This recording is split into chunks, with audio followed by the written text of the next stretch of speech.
इस वीडियो में किसके बारे में? लक्ष्मी डेंटल आईपीओ के डे 2 सब्सक्रिप्शन के बारे में। कितना दोस्तों इशू सब्सक्राइब हो पाया है, दूसरे दिन हम यही समझने वाले हैं। कितना पैसा हमको हर एक कैटेगरी की तरफ से आता हुआ दिखा है, हम ये समझने वाले हैं। तो आप लोग देखिएगा वीडियो को पूरा जरूर। तो सबसे पहले दोस्तों, आईपीओ का सेकंड डे कंप्लीट हो चुका है, यानी अब सिर्फ एक दिन और बचा हुआ है। कौन सा? कल का 15 जनवरी, जब आप इस आईपीओ में पैसा लगा पाएंगे। ₹2 की दोस्तों इस आईपीओ की फेस वैल्यू है। कुल मिलाकर 407 से 428 का प्राइस बैंड है। ये बात ध्यान रखिएगा, अगर आप आईपीओ में फर्स्ट टाइम लगा रहे हो और आपको पता नहीं है ये कौन सा प्राइस सिलेक्ट करना है, तो हमेशा दोस्तों ये बात ध्यान रखिए, आपको अपर प्राइस बैंड या फिर जो सबसे हाईएस्ट प्राइस है इसमें, इस केस में 428 है, तो आपको 428 ही सिलेक्ट करना है। उससे बिलो अगर आप सिलेक्ट करेंगे तो ये बात ध्यान रखिएगा, आपके बिड को क्या कर दिया जाएगा? रिजेक्ट कर दिया जाएगा, उसको बेसिकली माना नहीं जाएगा। तो इस बात को आपको ध्यान रखना है कि रिजेक्शन अगर आप फेस कर रहे हैं तो उसके पीछे का रीजन हो सकता है कि आप प्राइस बैंड सही नहीं सिलेक्ट कर रहे हो, तो हमेशा अपर प्राइस बैंड ही सिलेक्ट करना है। 33 शेयर्स का दोस्तों कुल मिलाकर ये लॉट है, इसका एक लॉट साइज है।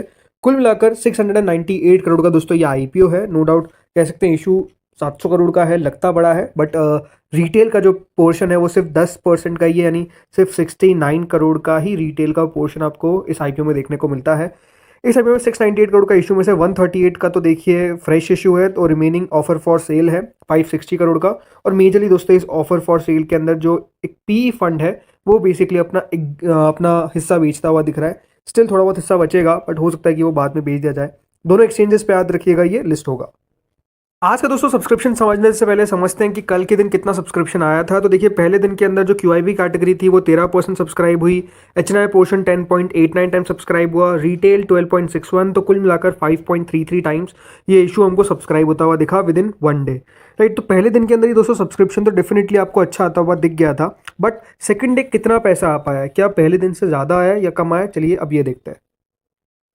सो फ्रेंड्स, आज के दिन क्यूआईबी कैटेगरी स्टिल पूरा नहीं सब्सक्राइब हो पाई है। कुल मिलाकर 84% क्यूआईबी पोर्शन जो है वो सब्सक्राइब होता हुआ दिखा है। देखिए 48,92,000 शेयर्स ऑफर किए गए थे, but close to 41 lakh shares के लिए बिड आता हुआ दिखा, दैट इज ऑलमोस्ट 175.59 करोड़। यानी पहले दिन के अंदर अगर आप देखेंगे तो नो डाउट जो पैसा हमको आता हुआ दिखा था उसके हिसाब से आज जो आया थोड़ा बहुत ज़्यादा है, लेकिन अगेन क्यूआईबी कैटेगरी देखिए हमेशा लास्ट डे पैसा लगाते हैं, तो कल के दिन ही आपको इनका पैसा आता हुआ दिखेगा। हाँ, ये इंटरेस्टिंग होगा कितना पैसा क्यूआईबी इस आईपीओ में लगाते हैं, राइट। ये देखने वाली बात दिलचस्प होगी।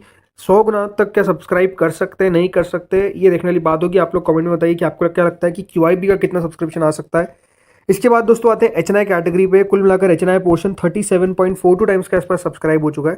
24,46,000 शेयर्स के सामने करीबन 9 करोड़ 15 लाख शेयर्स के लिए हमको एप्लीकेशन आता हुआ दिखा है, which is almost 3,917 crore, right. तो 3,917 करोड़ रुपए हमको एचएनआई की तरफ से भी इस इशू में अभी तक आते हुए दिख चुके हैं। इसमें जो बिग एचएनआई कैटेगरी है वो सब्सक्राइब हो गई है क्लोज टू 39.38 टाइम्स।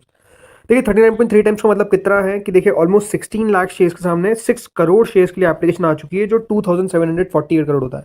अब देखिए जिस तरीके से एचएनआई पिछले कुछ आईपीओ में पैसा लगाते हुए दिख रहे हैं, फॉर एग्जांपल जो अभी लास्ट आईपीओ बंद हुआ जिसकी आज लिस्टिंग हमको देखने को मिली थी वो था दोस्तों क्वाड्रेंट टेक।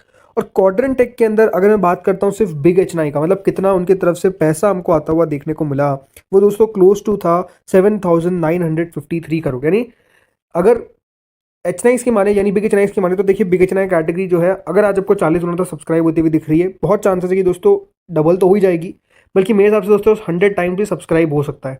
अगर 100 time big HNI category subscribe होती है तो अलॉटमेंट के चांसेस क्या है? सिंपल है, 25 में से एक को अलॉटमेंट जो है, सॉरी 20 में से एक को सब्सक्रिप्शन, मतलब 20 में से एक को अलॉटमेंट जो है वो इस तरीके से अलॉटमेंट का पूरा प्रक्रिया रह सकता है और अलॉटमेंट में इतना रेशियो रह सकता है। बट नो डाउट देखिए अभी कहना मुश्किल है कि कितना पैसा हमको कल के दिन आता हुआ दिखेगा, बिकॉज अभी तक 2,700 करोड़ आया है। और इस आईपीओ को अगर आप देखेंगे तो नो डाउट थोड़ा सा रिस्पॉन्स कम मिल रहा है बाकी आईपीओ के कंपेरिजन में। अब इसके पीछे का एक रीज़न हो सकता है, आई थिंक जो मार्केट में आपको गिरावट देखने को मिला है उसका जो असर है वो साफ साफ पड़ रहा है। अगली कैटेगरी दोस्तों आती है स्मॉल एचएनआई की। 33.5 time small HNI portion subscribe हो चुका है। 8,15,000 शेयर्स के सामने 2 करोड़ 73 लाख शेयर्स के लिए एप्लीकेशन आता हुआ दिखा है, जो क्लोज टू 1,169 करोड़ रुपीज़ होता है। अब देखिए स्मॉल एचएनआई भी पैसा तो देखिए अच्छा लगा ही रहे, 1,100 करोड़ आ चुका है। लास्ट आईपीओ क्वाड्रेंट में आया था ऑलमोस्ट 3,700 करोड़, 3,700 करोड़, राइट। तो अगर 3,700 करोड़ आया है तो यहाँ पर भी देखिए चांसेस है कि एटलीस्ट जितना भी सब्सक्राइब हुआ है उससे डबल तो हो ही जाएगा, और उससे और ज़्यादा मान लीजिए। यानी ओवरऑल यहाँ पर भी चांसेस है कि दोस्तों जो स्मॉल एचएनआई कैटेगरी है वो 80 to 90 टाइम सब्सक्राइब हो जाएगी। इस प्रकार की एक्सपेक्टेशंस आप करके चल सकते हैं। अब देखते हैं कितना पैसा आता है। इसके बाद आते हैं दोस्तों रिटेल पोर्शन पे। 29.53 टाइम्स रिटेल पोर्शन सब्सक्राइब हो चुका है। 16 लाख शेयर के सामने करीबन 4 करोड़ 81 लाख शेयर के लिए हमको एप्लीकेशन आता हुआ दिखा है, जो करीबन 2061 करोड़ होता है।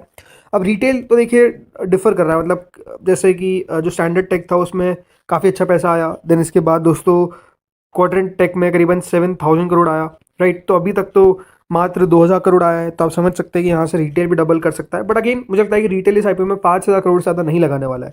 रिटेल जो है वो डेफिनेटली भी इस आईपीओ में पैसा उतना नहीं लगा रहा है जितना देखिए बाकी आईपीओ में आता हुआ दिखा है। उसके पीछे का एक रीज़न तो देखिए market fall, second reason grey market, because जिस तरीके से दोस्तों लिस्टिंग्स हो रही है, राइट, 33% का अगर ग्रे मार्केट है, पहले आप ये बात ध्यान रखिए कि ज़रूरी नहीं कि इतने ऊपर ये लिस्ट हो, राइट। बात करते हैं ग्रे मार्केट की। टोटल मिलाकर 16 टाइम से आईपीओ सब्सक्राइब हुआ है, यानी करीबन 6154 करोड़ 6154 करोड़ रुपीज़ जो है वो विद इन 2 डेज हमको आते हुए दिखे। अब कल का दिन काफ़ी दिलचस्प होगा, जिसमें स्पेसिफिकली क्यूआईबी पे नज़र होगी कि किस तरीके से क्यूआईबी का पैसा इस आईपीओ में आता है। बाकी देखिए जो करंट ग्रे मार्केट है, जैसे आपको बताया 33.18% है, राइट।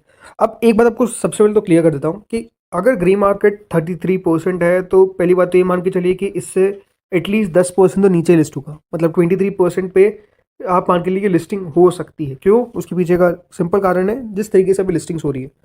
आज आपने क्या देखा, आज देखिए क्वाड्रेंट टेक की ग्रे मार्केट अबाउ 40% थी। एक समय तो देखिए उसकी ग्रे मार्केट 70% तक चली गई थी, बट आज लिस्टिंग कहाँ हुई, राइट, नियर 30% पे, 30% से भी नीचे बल्कि। तो आप समझ सकते हैं कि किस तरीके की लिस्टिंग्स हो रही है करंटली। हो सकता है कि देखिए स्टॉक में पोटेंशियल बहुत हो सकता है कि सही में पोटेंशियल ना हो, तो वो भी एक रीज़न है। बट आप समझ के चलिए कि अगर जीएमपी दिखा रही है तो 100% नहीं है कि दोस्तों इतना तो लिस्ट होगा ही होगा, राइट। तो इसलिए मैंने 2 दिन से काफ़ी बार बोल रहा हूँ कि थोड़ा सा कॉशियसली आईपीओ में अप्लाई करना है, थोड़ा सा सोच समझ के पैसा लगाना है। बहुत इंपॉर्टेंट है कि देखिए आपका पैसा एटलीस्ट आप गवाए ना, राइट।